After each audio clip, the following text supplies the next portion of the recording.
Hello. So, Guerrilla Talks are continuing. We're up to number 5 today. This is Teho Kang.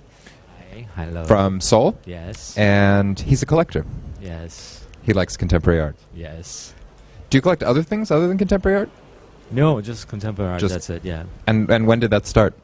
I started when I was in college, sophomore year. So that's 15 years ago. How and why?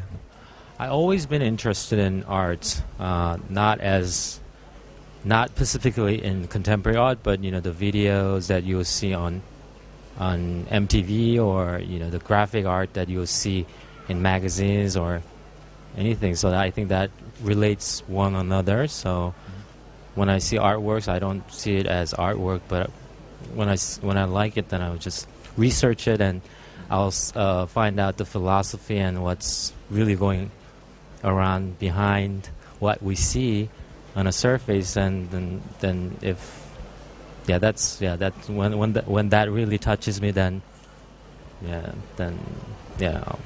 What was the first either piece or first love?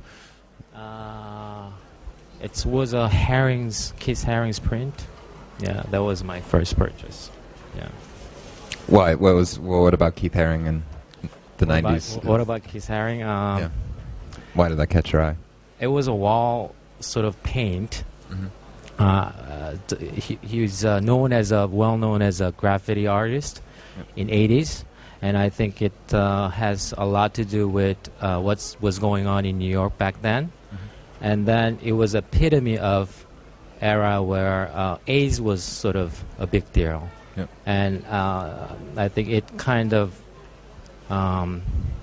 talked about how he lived back then and what was basically going on in New York art scene. So, and the visually was stunning. Also, it was black and white thing. Yeah, and it was very graphic as well. So, and from what I understand, from there you kind of continued with your interest in kind of New York painters. I was just merely interested. I was only interested in American artists back then, but now since the late 90s, I moved into Europeans. And in those days, where could you find who was selling American art, or did you have to travel abroad? I was just walking around the mall. I went to school in DC, and there was a gallery. There was only gallery in the mall. It was located in the center of Georgetown. So I guess I didn't get to see many galleries around there. Yeah. So it was the only gallery that carried sort of big names, prints, and lithographs. So I dropped by and saw nice work. And then did you start going to New York? I mean, did you end up? Not until the early 2000. Yeah, I wasn't a really like museum freak, but. Now I am, but I started really going into museums and watching the artworks and stuff in the beginning of 2000. Yeah. And also, from what I understand, you worked for a corporation, but did they have a collection? And I worked for the foundation. Okay. Yeah. Cultural center that was sponsored by insurance company in Korea. I worked as a director. Sort of exhibition director for 3 years. Okay. Yeah, because I chose to work there as a sort of a researcher / exhibition sort of organizer, just to make an experience out of myself, because I wanted to go on and make my own foundation. But in the process of working there, I realized it's not what it seemed, and I guess it wasn't really for me. So that was it. You struck out on your own? Yeah. What did you organize while you were there? Like kinds of shows? I mostly graphic artist. Yeah. Scott King is one of them, the British Scott King. And then we tried to do a lot of Korean artists, because we wanted to represent Korean artists.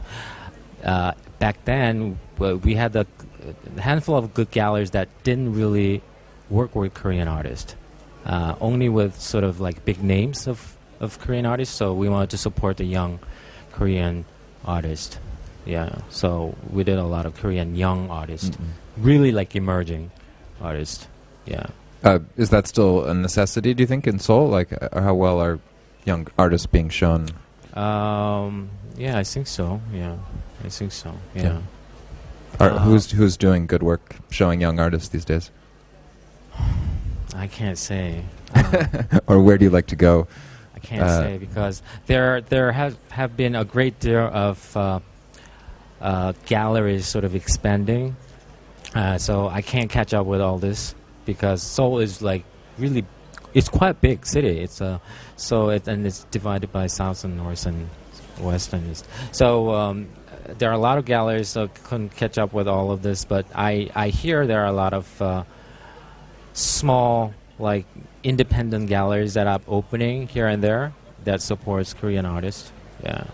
So yeah, but I can't say because yeah. But so your collection, I mean, it started in this kind of American neo-expressionist trajectory, and then has it evolved from there, or evolved to installations mostly, and then now I'm on to African artists. Yeah, because I realize I have no idea what's going on there. Like I don't know what's going on in Africans and politically, both politically and socially, and so I wanted to sort of be in tune with what's going on there through sort of approaching contemporary art by artists that came from those areas. North Africa, South Africa, East, West? Both, yeah. Both. And there's one artist that I'm sort of looking into from who's from Senegal. And so it's a very interesting process. Have you been traveling in Africa? Not yet, but I will soon because I'm doing more research, and then when I know more about the country and art from that country, then I'll love to travel. Maybe next year, yeah. Yeah, I mean, I'm myself also fascinated by African art and also South American art, just because those are parts of the world that I don't travel to regularly, and you know. Yeah. But when you had your installation art phase, for example, like, who were you looking at and who were you interested in, and then also like, what does it mean to, like, say you're collecting installation art, like, what do you do with it? Where do you put it? Or how do you display it? I mean, when I bought my first piece, like major piece, like installation piece, was it was a lot bigger than I thought it would be, and I would someday put it in my house or thing. But so it's first time is always tough. You always your goal is much bigger than your intention. So I'm quite embarrassed to admit it that I have all this artworks stored in storage. But that was my next question. Yeah. Soon, hopefully, build some space too. Okay, that was also going to be my next question. It's like, what do you? But it was really cliche to go on to that. So yeah, because everybody is doing what everyone has their own foundation. Yeah. But but what else are you going to do with it? I mean, if you have an interest in the public display of works. I'm not really interested in public display, but no. I will one day. But I have to make a step, like a step towards why I really want to show it. But right now, I don't think about that. I don't think about that really. But the one nice thing about, I think, with private collectors is that the kind of spaces that you can show your personal collection in, it's more flexible than if you're an institution, which, there's a very templated fashion for building. Because the execution is fast, and, the money problem. You have getting a fund from, when you're public, getting a fund from public fund is a lot tougher, and it can take a longer. So, there's a pros and cons, but I want to go out of that box. When you have money and intellectuals, and when you are in tune with what's going on in our art world, you start with the artworks that you really speaks to you, and then you watch and you see more and more artworks, and you become, I don't know, you become somebody you're not really in the first place. So I want to always get out of that zone. So I wanna do something about it, but not make a horrendous building designed by great architect and count down the number of visitors and competition. I don't think about that. I want to do something a little bit different, but I don't know what exactly that is now. Yeah. Well, you might be arriving at kind of a good moment, because there's been this explosion of private collectors' foundations and museums that but have it's great. opened. I mean, it's great. It's if they can do it, it's yeah. wonderful. I think in certain parts of the world it's incredibly necessary, and Yeah. in places without public financing or public museums that show contemporary art, these private foundations are some of the only venues that people can see really recently produced works. But for you, I think if you have a foundation in the future, like at the moment, there are a lot of different models for private spaces. In Australia, someone like White Rabbit, which is very focused on, say, Chinese art and bringing that to a Sydney audience. But then you have big sprawling art parks, all across the Americas. You have something like Devi Art Foundation outside of Delhi, which is, because India's museums don't show contemporary Indian art, or not until recently. They're serving a kind of local need. So there are all these different models. Yeah. So you're asking what specific program that I want to do in the future, right? If you have both. I never thought about it. I mean, I have a lot of things going on in the back of my mind, but I don't think it's a good time for me, personally, to talk about it, because it's, like action. I think action really speaks louder than words, right? So, and even if I think something is right for me at the time, it may be not quite right next year for me. So I have to think more. I want to give a thought to that. But at the moment, you're not collecting with the idea of. I'm collecting. Mostly, I'm collecting things that speaks to who I am as a person and who I am as a collector. Yeah. So. But not to an institutional mandate or to an idea of what an institution would be like yet. But the consensus of what people think, who's hot and what's in, and I think that's also very important.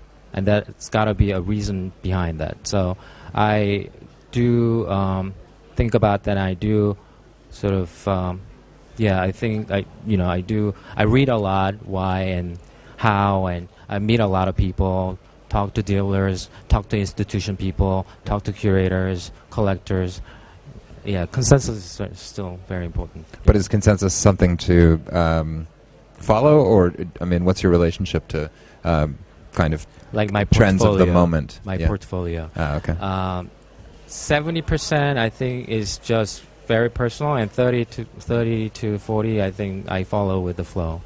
I guess. Yeah, but I don't follow just because like 15 years ago you have to buy Damien Hirst. It was a very good price. I agree with that, but I don't own any Damien Hirst. It's like that. So still, to this day, I only follow what it speaks to me and why it speaks to me and why I think what it is, and what it really affects me at the time and how, and That's a really nice way to build a collection. In this era of where everything is highly monetized and everything is investment grade. Well, I have investment. I'm not saying that you don't have nice works. Yes. But do you think about? Do you also part with works, or are you just acquiring them? I haven't sold anything yet. I don't. I only start looking at the auction records recently. So because I realized that keeping up with the auction record is necessary. But I've been collecting 15 years, and I just started a couple of months ago. So yeah. But yeah, just been buying and being worrying about my account, the numbers. Well, we look forward to seeing your collection someday. Yes, I'd somewhere. love to, yeah. So yeah, someday. that'd be great. All right, thank you, Teho. All right.